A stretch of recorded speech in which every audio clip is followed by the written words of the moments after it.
제가 유튜브에 편두통을 검색했는데요. 신경과 선생님들의 좋은 영상이 2년 이상 됐더라고요. 원래 의학은 업데이트가 필요하거든요. 그래서 제가 2025년 현 시점 편두통에 대해서 이 영상 하나로 끝내실 수 있도록 준비했습니다. 저는요, 10년차 신경과 전문의이자 연세대 의학박사입니다. 오늘 제가 준비한 내용은 크게 5가지인데요. 첫 번째, 편두통의 증상과 원인에 대해 알아보고, 두 번째, 특히 증상이 심한 20대에서 40대 여성 편두통에 대해 알아보겠습니다. 세 번째, 편두통 치료에 쓰이는 약에 대해 설명드리고요. 네 번째, 편두통에서 주의해야 할 음식과 도움이 되는 영양제 알려드리겠습니다. 다섯 번째, 오래된 편두통에서는 명상이 도움이 되는데요. 명상이 도움이 되는 이유와 구체적인 방법 알려드리겠습니다. 환자분들에게 실제로 필요하고 도움이 되는 내용만 아주 쉽게 준비했거든요. 근데 다루는 내용이 많다 보니 영상이 길어요. 설명란에 챕터 표시해뒀으니까요. 이미 다 아는 내용이다 싶으면 넘겨서 필요한 부분만 챙겨보셔도 됩니다. 첫 번째, 편두통의 증상과 생기는 이유에 대해 알아보겠습니다. 편두통은 일단 두통의 양상이 중요합니다. 박동성인지 여쭤보는데요. 머리에서 쿵쿵쿵 심장이 뛴다. 머리가 깨질 것 같아. 이런 두통이 심해서 일상생활에 지장을 주는가? 어떤 분들은 조퇴를 하기도 하고 응급실에 가서 주사를 맞을 정도인 경우를 흔하게 보거든요. 보통 한두 시간 안에 끝나는 게 아니고 반나절 이상 며칠씩 지속되기도 하죠. 또 두통이 생기면 빛이나 소리 자극에 예민해져서 불 끄고 혼자 방에 가만히 누워있으면 조금 나아진다 하는 분들도 있고요. 메스껍고 속이 안 좋은 느낌, 어지럼증을 동반하고 심하면 구토를 하는 분도 있죠. 이런 두통이 한 5번 이상 반복됐다? 그러면 편두통이라고 진단합니다. 대부분 뇌 영상은 정상이지만 뇌혈관이나 뇌질환이 없는지 확인해야 되기 때문에 머리 MRI를 확인합니다. 두통이 오기 전에 전조 증상을 동반하기도 하는데요. 가장 흔한 전조는 시각 증상인데요. 갑자기 눈앞에 막 플래시가 빵 터진다거나 시야가 모자이크 처리된 것처럼 탁탁 깨져 보인다고 얘기하세요. 어떤 분들은 전고 증상으로 기분의 변화나 피곤함, 식욕 변화를 느끼기도 합니다. 정리하면요, 일상생활을 못할 정도로 심한 쿵쿵쿵 박동성 두통이 반나절 이상 지속되고 울렁거림이나 자극에 예민해지는 증상을 동반한다면 편두통 가능성이 높겠죠. 편두통은 왜 생길까요? 쉽게 얘기하면 머릿속의 신경과 혈관이 너무 예민해져서 생기는 겁니다. 뇌가 작은 자극에도 예민하게 반응하는 건데요. 스트레스나 특정 음식처럼 유발 요인이 있을 때 3차 신경이라는 뇌신경이 자극되면 CGRP라는 염증성 물질을 뿜어냅니다. 이 물질이 혈관을 팽창시키고 염증을 일으키게 되는데요. 혈관이 확장되니까 심장이 쿵쿵거리듯 박동성 통증을 느끼게 되고요. 활동을 하면 혈관이 더 자극되니까 일상생활이 힘든 겁니다. 왜 누군가는 이렇게 뇌가 예민한 걸까요? 유전적 소인이 있어서 가족력이 있는 경우도 자주 보고요. 여성 호르몬인 에스트로겐이 줄어드는 상황도 뇌를 예민하게 만들거든요. 그래서 생리 때 편두통이 생기는 거고요. 또 뇌는 에너지가 부족하면 예민해지는데요. 영양, 수면 이런 게 부족하거나 스트레스 상황에서 편두통이 잘 생기는 이유입니다. 두 번째, 20대에서 40대 여성의 편두통에 대해서 알아보겠습니다. 실제로 편두통은요, 여성에서 3배 많고요. 통계적으로도 남성보다 여성에서 어떤 편두통 발작의 빈도와 통증 강도가 높고 지속시간도 길어서 질병 부담이 더 크거든요. 여성 편두통은 가임기에 유병률이 급증하는데 생리주기처럼 여성 호르몬인 에스트로겐의 변화 때문입니다. 앞서 말씀드렸듯이 에스트로겐이 갑자기 떨어지면 뇌를 자극하거든요. 그래서 생리 시작 2일 전에 에스트로겐이 떨어질 때 편두통이 시작해서 생리기간 내내 두통이 지속되는 경우를 자주 보게 됩니다. 이런 호르몬의 변화는 편두통뿐만 아니라 PMS, 프리멘스트럴 신드롬이라고 해서 기분이나 컨디션이 나빠지는 증상을 동반하기도 하죠. 이런 여성분들은 한 달에 일주일씩 힘든 날을 보내게 되는 거죠. 그래서 임신을 하면 에스트로겐 농도가 계속 높게 유지돼서 오히려 편두통이 일시적으로 없어지기도 합니다. 특히나 요즘에는 PMS나 생리 편두통이 더 심해진 이유가 있는데요. 에스트로겐 우세라는 호르몬 불균형이 많아졌기 때문입니다. 말 그대로 에스트로겐이 몸속에 너무 많아진 상황인데요. 이런 경우에는 생리 때 에스트로겐의 변동 폭이 커지게 돼서 편두통이 더 심해지게 되는 거죠. 왜 갑자기 에스트로겐이 몸속에 많아졌을까요? 환경 호르몬의 영향이 큽니다. 플라스틱이나 화장품에 들어있는 환경 호르몬이 몸에서 에스트로겐처럼 작용하거든요. 이런 환경 호르몬 때문에 에스트로겐의 양은 늘어나는데 이거를 대사시켜서 배출시키려면 해독 능력과 장의 기능이 좋아야 되거든요. 그런데 젊은 여성분들이 불규칙한 식습관을 갖고 있거나 영양이 부족한 상태가 있을 경우에 이런 에스트로겐을 잘 처리하지 못하는 거죠. 최근에 증가하는 비만도 문제가 되는데요. 지방세포에서는 에스트로겐을 만들어내기 때문입니다. 제 경험이기도 한데요. 바쁜 30대 여성이 주로 플라스틱에 담긴 배달 음식이나 인스턴트 음식을 먹으면서 식사는 잘 안 챙기고 달달한 간식을 즐긴다면 에스트로겐 우세증의 위험이 높아지는 거겠죠. 세 번째, 편두통 치료에 쓰는 약에 대해서 알아보겠습니다. 편두통에 쓰는 약은 크게 두 가지로 나뉘는데요. 하나는 급성기 요법이라고 해서 두통이 막 왔을 때 바로 먹는 약이 있고요. 예방약은 두통의 빈도를 줄이기 위해서 매일 꾸준히 먹는 약이 있습니다. 급성기에 먹는 약은 일반적인 엔세이드, 비스테로이드성 소염제가 있는데 약국에서 사 먹기도 하는 브루펜, 나프록센, 덱시부브루펜 이런 것들이 있습니다. 편두통에 뾰족하게 효과가 있는 처방전이 필요한 편두통 약은 트립탄이 있는데요. 수마트리탄, 나라트립탄, 졸미트립탄 같은 약입니다. 이미그란, 마이그란, 나라미, 조믹이라는 이름으로 알려져 있죠. 세로토닌의 선택적 작용제인데요. 편두통 초기에 확장된 혈관을 수축해서 두통의 진행을 막아주는 역할을 합니다. 그래서 꼭 약 먹는 시간을 잘 맞춰줘야 하는데요. 두통 초기에 혈관이 확장하려고 할 때, 그래서 막 염증이 일어나려고 할 때 그 두통의 전개 과정을 끊어주는 거거든요.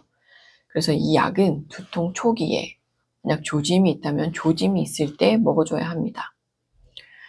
이미그라는 약의 작용이 빨라서 두통이 급하게 진행하는 경우 두통이 오겠다 싶으면 30분 이내 와라락 진행하는 환자분들에게 추천드리고요. 나라믹은 작용 시간이 비교적 느린 편이라서요. 두통의 진행이 조금 느린 분들, 아침에 오늘 느낌이 좀 안 좋은데 하고서 한 2시간 정도 지나서 두통이 생긴다? 이런 경우 드시도록 처방해 드립니다.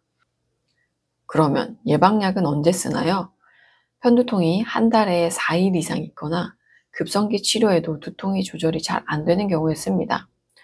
먹는 예방약으로는 혈관을 이완시키는 고혈압약, 교감신경의 톤을 낮추는 베타 차단제, 뇌의 민감도를 낮추기 위해서 항우울제나 항경련제를 쓰는데요. 약이 잘 맞으면 효과가 좋지만 약제에 따라 졸림, 어지럼증, 저림감 이런 부작용이 있기도 합니다. 오래되고 심한 편두통 환자분들 같은 경우에는 두피에 보톡스를 맞는 방법도 있는데요. 보톡스는 신경 말단에서 통증 유발 물질을 억제하고 신경 흥분을 낮추고 근긴장도를 낮추는 효과가 있습니다. 대신 머리에 주사를 여러 곳에 맞아야 하고 좀 비용이 비싼데요. 최근에 가장 많이 쓰이고 있는 예방약이 바로 CGRP 항체 주사입니다. 아조비, 엠겔리티라는 이름으로 알려져 있어요.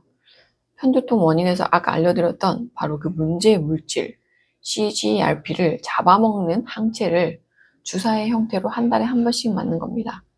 복부에 피하 주사로 한 번 딱 맞는 건데요. 효과가 좋고 부작용이 적어서 최근 예방치료의 1차 약제로 권고되기도 합니다. 하지만 혈관 수축의 위험이 있을 수도 있어서 혈관 질환이 있는 분에게서는 안전성이 아직 확보되지 않았습니다. 가격은 인정비급여로 30만 원 정도로 형성되어 있고요. 또 이 CGRP 항체약이 주사 형태가 아니라 먹는 약으로도 작년부터 처방되는 약이 있는데 아큐타라는 약입니다. 이 약은 같은 효과로 쓰이고 주사 대신 매일 먹는 건데요. 약가가 한 알에 13,000원에서 15,000원이라서 한 달 먹으면 40만 원 정도로 주사제보다 가격은 비쌉니다. 생리편두통의 경우 치료가 일반적 편두통과 좀 다른데요. 이미 편두통 발작이 예측되다 보니 생리 주기에 맞춰서 미리 진통제나 편두통 약인 트립탄을 먹거나 에스트로겐 농도를 유지하기 위해 피임약을 꾸준히 먹는 방법도 있습니다.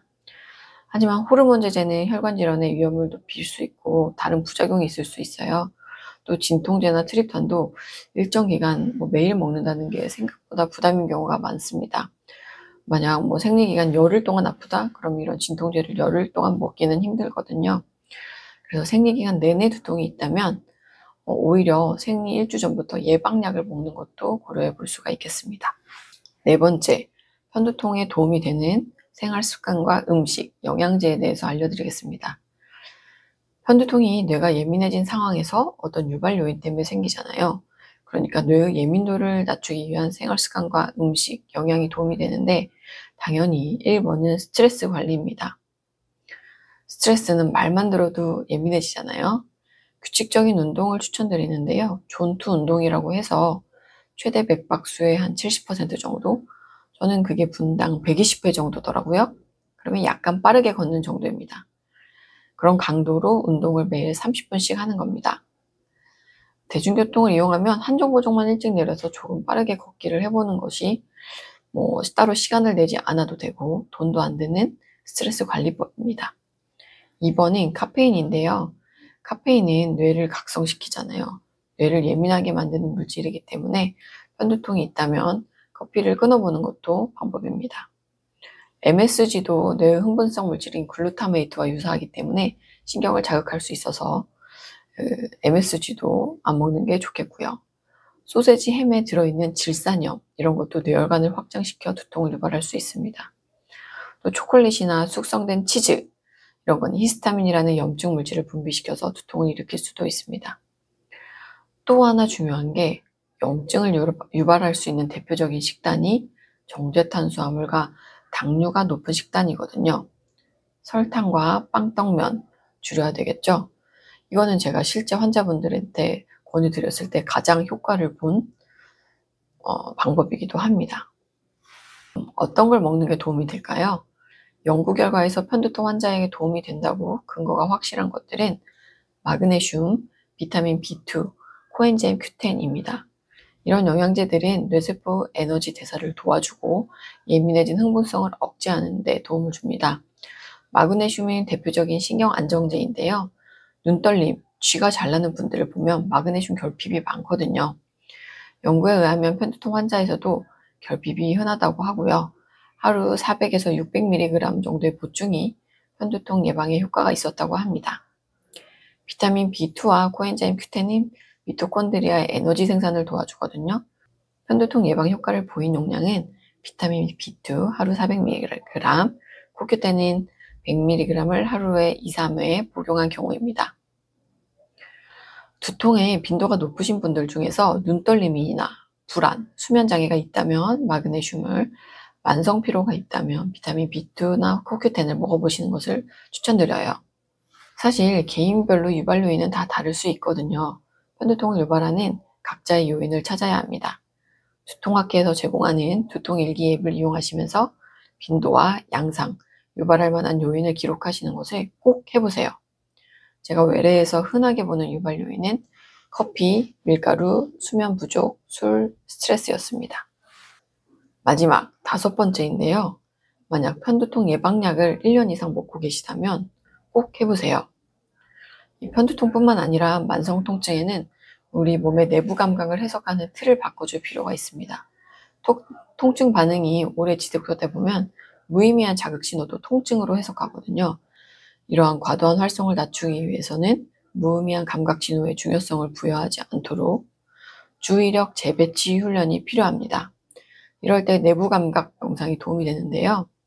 편두통 환자분들은 뇌신경계 이완 훈련 중에서 이 교근의 이완 훈련을 먼저 추천드립니다. 이 3차 신경이 턱에 씹는 근육을 담당하거든요. 편안하게 앉아서 턱 근육에 힘을 빼서 입이 살짝 벌어지게 하고요. 이렇게 씹을 때 수축되는 이 근육을 힘을 뺀 후에 살살 마사지하면서 호흡을 같이 하시는 겁니다. 이외에도 스트레스가 많으신 분들은 이 승모근육, 어깨를 들어 올리는 승모근육과 고개를 돌리는 흉쇄 유돌근도 함께 이완해 주시면 좋겠습니다. 만성 통증을 치료하기 위한 명상에 대한 구체적인 방법이 더 궁금하신 분들은요, 김주환 교수님의 내면 소통 명상 수업이라는 책을 참고하시면 좋겠습니다. 자, 오늘 영상의 제목이 2025년 편두통, 이 영상 하나로 종결인 만큼 아주 많은 내용을 담았는데요. 부디 여러분들이 편두통을 이해하고 치료하는 데 도움이 되시기를 바라겠습니다. 도움이 되셨다면 구독과 좋아요로 꼭 저에게 알려주시고요. 혹시 영상 내용 중 궁금한 점이나 제가 다음에 또 다뤘으면 하는 증상이나 주제가 있다면 댓글로 알려주세요. 건강하시고 행복하시기 바라겠습니다. 감사합니다.